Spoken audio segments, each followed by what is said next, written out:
My name is Barney. Detective Carla Valenti. You've come to see Janus, isn't that right? He's down the second corridor on the right. When you're finished...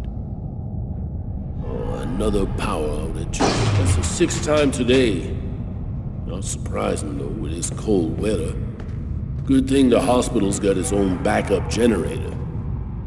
Remember, Janus's cell is down the second corridor on the right. One of my colleagues is waiting to open the cell for you. I'll be watching you. Don't worry, you'll be fine. Thank you, Barney. Of course, this being a piece of media and, of course, fiction set in a mental asylum, everything is in fact not going to be fine. Greetings, I'm Solidus-Skully, and welcome back to Fahrenheit, where the temperature's getting colder, and, yeah. If you recall Carla's fear of tight spaces, well, we're in pretty open areas right now, but, yeah. We're pretty much here to interview one Anton Janos, one of the killers behind the Kirsten case, and, well, Carla's one link to learn a little bit more about what the hell's going on, despite the fact that they already have a suspect in Lucas Kane, and, yeah, this is around about the point where, after this segment, the plot begins to sort of jump from, well, 1 to 50, really. But yeah, wander around here, find a few collectible cards, and from then on, you pretty much get to the straight and narrow, and start talking to, well, what's basically David Cage does Silence of the Lambs.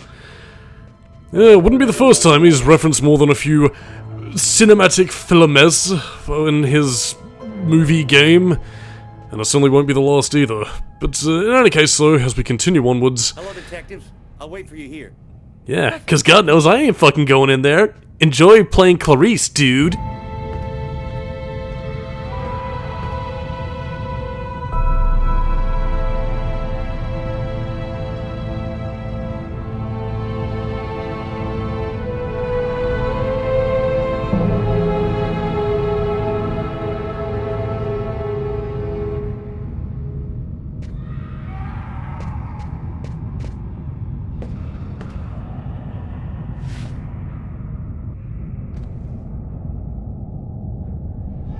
Hello, I'm Detective Carla Valenti of the New York Police Department. I'd like to ask you a few questions, if it's all right with you, of course. Could we talk a little about Kirsten? What really happened in the store? Why have you gone to the trouble of coming to see me, Detective Valenti? I'm mad, you know. What I have to say is meaningless. Isn't that right? Maybe it'll make sense to me. Please, Anton, tell me everything that you know. A man and a woman in a laundromat. She's a little overweight, Hispanic looking. He has a knife planted in his eye. How do you know that? I was there. I can see through his eyes. Every one of the murders. I'm there. Who is the murderer? Nobody knows.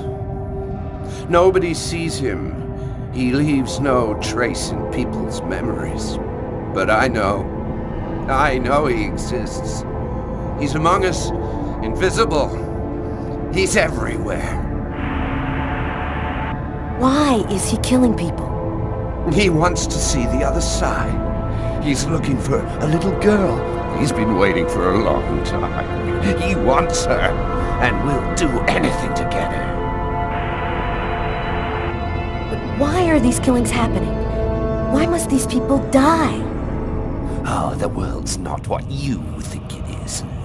The Orange Clan are secretly running everything. They're watching us, listening to us all of the time. They record what you say. They know what you're doing each second of the day. They're everywhere.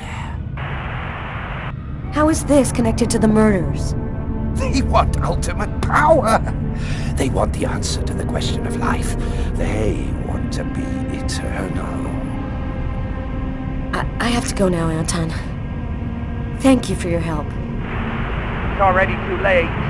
We're all gonna die from the cold. It'll be the dawn of a new race. The end of humanity. The end of humanity. So, yes indeedy, as is with the symbology of the double-headed snake, even those who survive the Oracle's attacks, again, they're locked up in a mental asylum or go crazy, but they can still see through his eyes. Fascinating. Everything go all right? I'll walk you to the... Damn it! This time it looks serious. It looks to me like our backup electrical generator hasn't kicked in. It'll come on. Sometimes it takes a minute. We'll wait here in the meantime. What was that noise? Oh shit. The cell doors. All of the cell doors have been opened. The electrical outage must have screwed up the autolock system. What? You mean the patients are free to leave their cells and nothing... Quiet! Don't move! Don't make any noise! We don't want them to locate us here. Just keep cool, and we'll wait for the lights to come on. Relax. Stay close to me. Well, that's calming. But yeah, this is in a similar vein to when you were down in the police archives. This time you don't have a Tyler lifeline to get you out of here, so yeah, Carla pretty much has to navigate her breathing and pretty much walk through these dark hallways, all while avoiding, well, the inmates. And,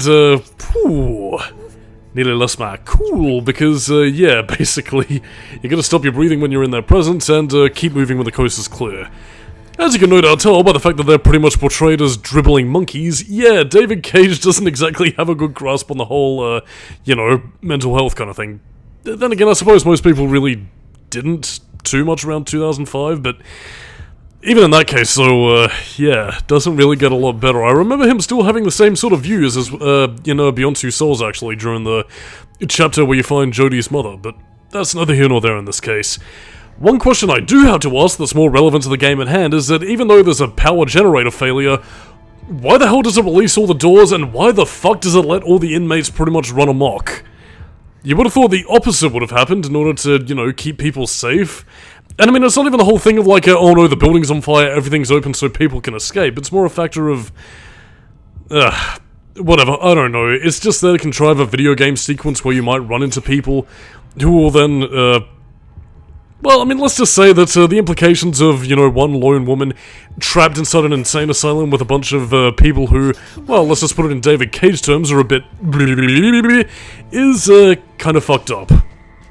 But yeah, generator's back on, you pretty much have to run towards the door, and if you don't make it in time, well, yeah, very bad things will happen. Barney! Barney! Open up!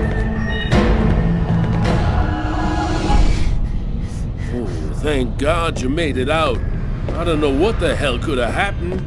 The auto lock system opened all of the cell doors. Are you hurt? Are you sure you're all right? Great, Barney. I feel great.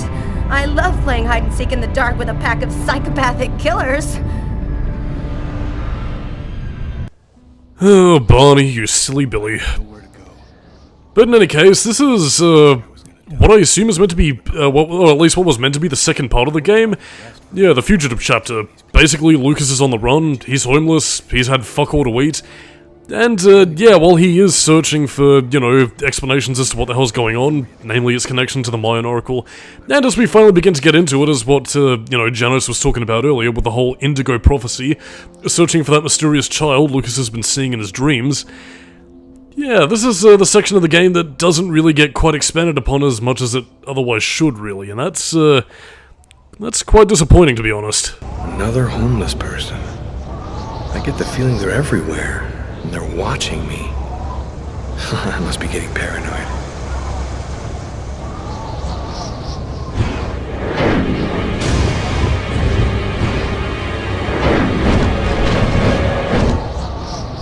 Police. They're watching Tiffany's apartment, of course. They assumed that I'd show up here looking for a place to hide. I have to find another way in.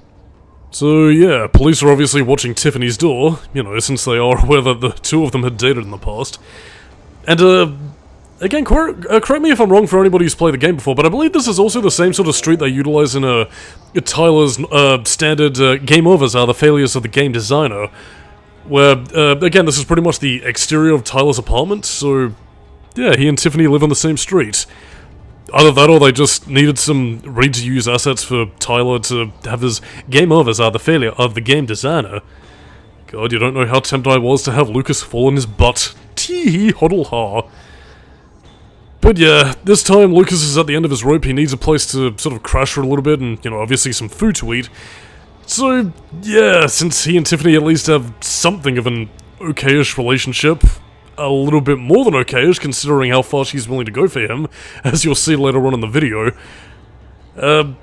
Yeah, basically he's gonna crash there for a bit, keep warm, nick some of her food and drink, and then basically just, well, sort of gather his wits and then sort of find out where to explore next in terms of his investigation into what the bloody hell's going on. The crows. The eyes of the Oracle. By the way, that isn't actually something I'm saying speciously either. That's, yeah, the crows are very much meant to represent the eyes of the Oracle. Hence why Lucas was slightly more stressed. I guess he's sort of cottoned onto that fact at this stage, but, Oh, and they're guarding the back as well. Competent police work?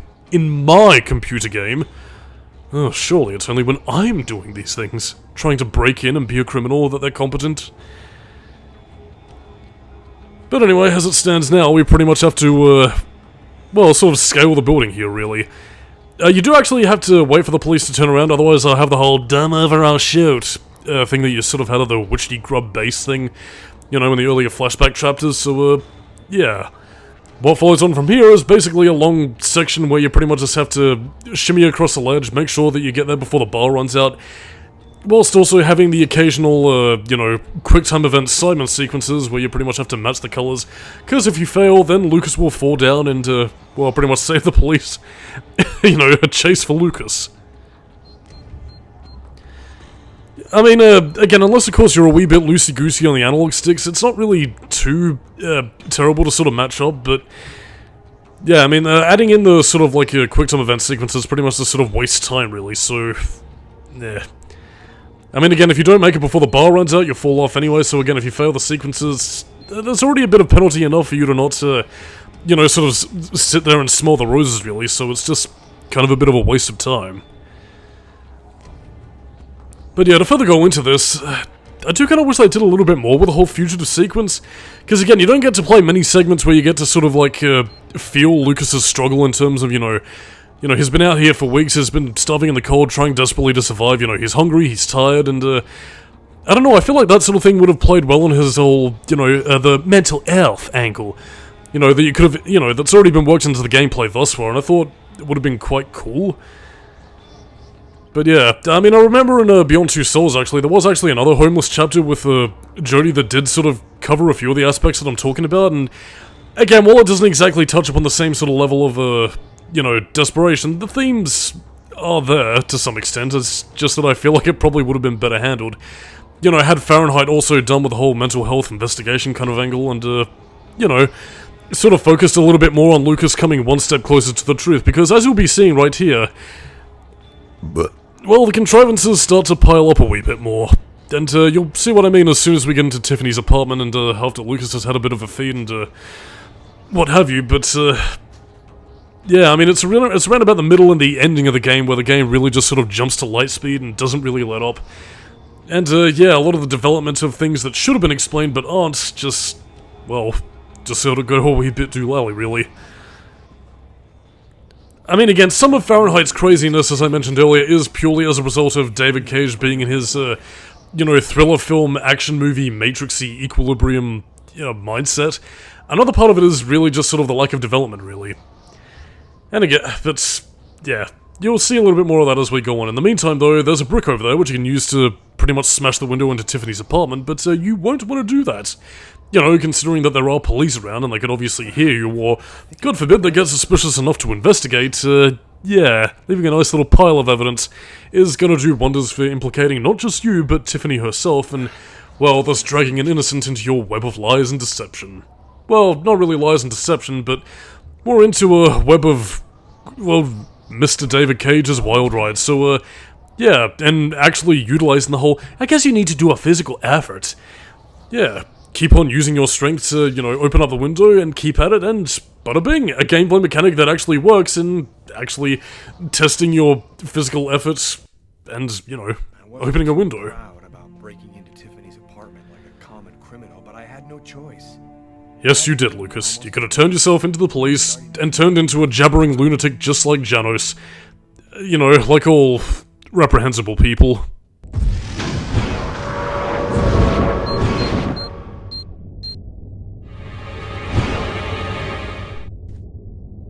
Oh my god, he's looking under the bed for the monsters. And that one of those monsters is me, Lucas Kane. But yeah, Tiffany's freshly moved into her apartment, hasn't even finished painting the walls, really. Oh, yeah, I mean, you can kind of tell because her fridge is a little bit barren, but don't worry, those 2 unwrapped sandwiches chucked in the fridge for some reason. Oh, that'll be it. Well, okay, 1 sandwich left now. Whatever, a nice little sandwich, a dollop of milk. There is actually one other bit of food that I think you can actually scamper throughout Tiffany's cupboards, which, weirdly enough, I think is probably like the one bit of product placement this game can actually afford. Is like a jar of Nutella that Lucas just sort of, like, eats from the jar for some reason. Why exactly, I have no idea, and why that specific product placement when everything else is just sort of labeled, like, chips or beer is a fucking mystery to me. But yeah, don't worry, Lucas just eats straight from the jar.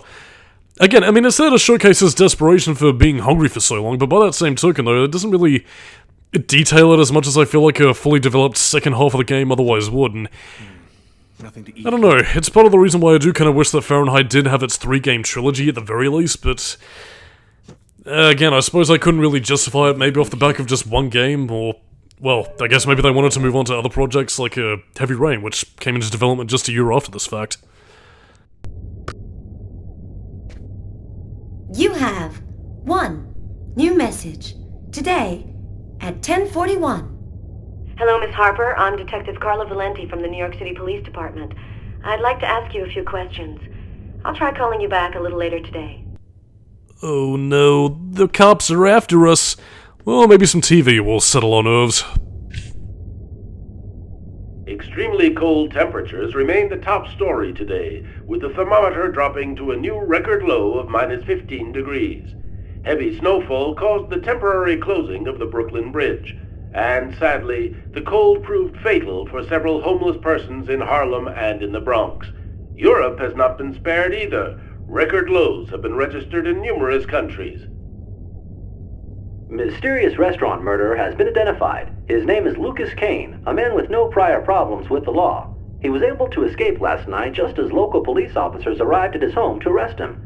Tragically, his killing spree continues as he took the lives of an old woman and 2 others in a laundromat. His motive is still unknown, but experts say he's most unlikely mentally ill. The police have distributed Kane's photo to the media and expect an arrest within... And for an expert's point of view on the subject, we have with us today one of the most renowned specialists on Mayan civilization, Professor Dmitry Kuryakin of the Mesoamerican University here in New York. Thanks for being with us today, Professor. You've written a fascinating book on Mayan rituals, and I wanted to ask you if... A specialist in Mayan civilization. He'd know what Kekteklan means. Gotta meet this Professor Kuryakin. Ah, yes, Kuryakin. Could he perhaps be the man from Uncle? Oh, perish the thought. But yeah, I'm pretty sure Professor Kuryakin is meant to be a direct shout-out to that, to that series, so, oh, David Cage, you and your love for filmatic televisual media, well, wonders never cease. But in any case, so you pretty much just sort of wander around a little bit and wait for Tiffany to get home, and it's here where I, again, continue to wonder why these 2 broke up to begin with, if Tiffany is, well, this loving.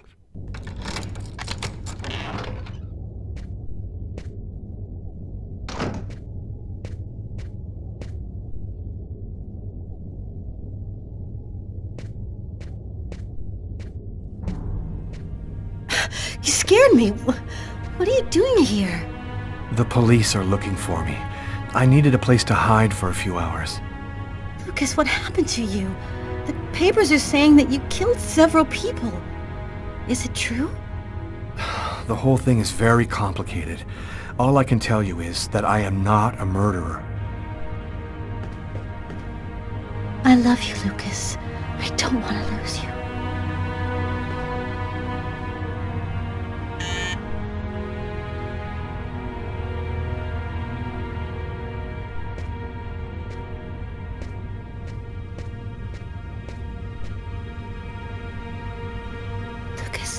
Police, what are we gonna do? Look, I'm sure they just want to ask you a few questions. Just stay calm, Tiffany, and answer their questions. I'll hide in the apartment. Everything will be fine. You'll see.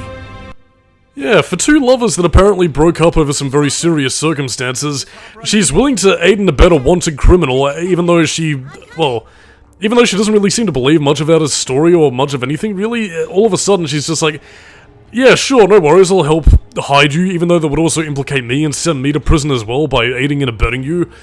No worries, ex-boyfriend, whom I am apparently separated from. Either Tiffany is the nicest woman in the world, or Lucas is, Lucas is stupid. Lucas, I can't keep them waiting anymore. I've got to open the door.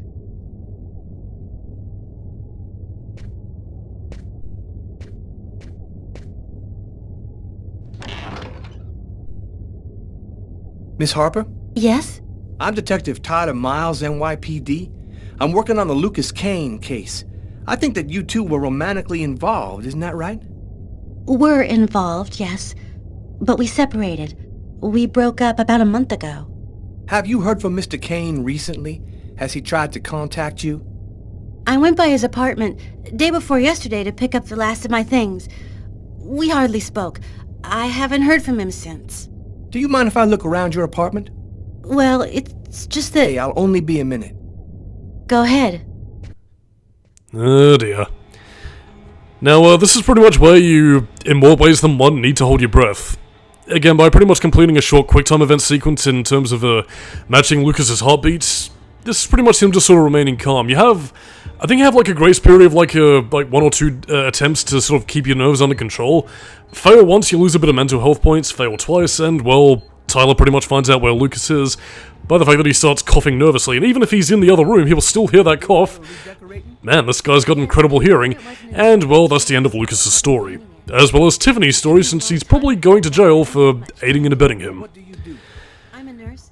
But yeah, by that same token though, it's fucking crazy that Tiffany is willing to go this far for Lucas, and kind of saddening really that in terms of like the whole romance angle, since Tiffany and Lucas have at least had somewhat of a bit of a build-up to this point, that, well, let's just say that not very nice things happened to Tiffany.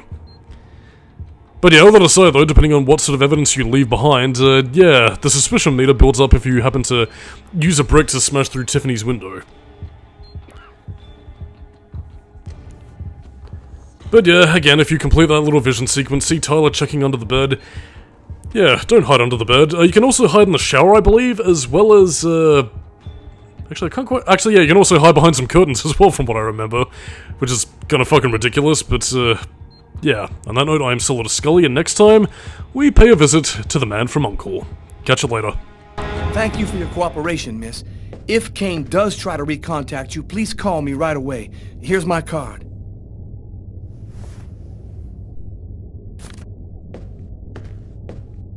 Be careful, miss. Kane's a very dangerous man.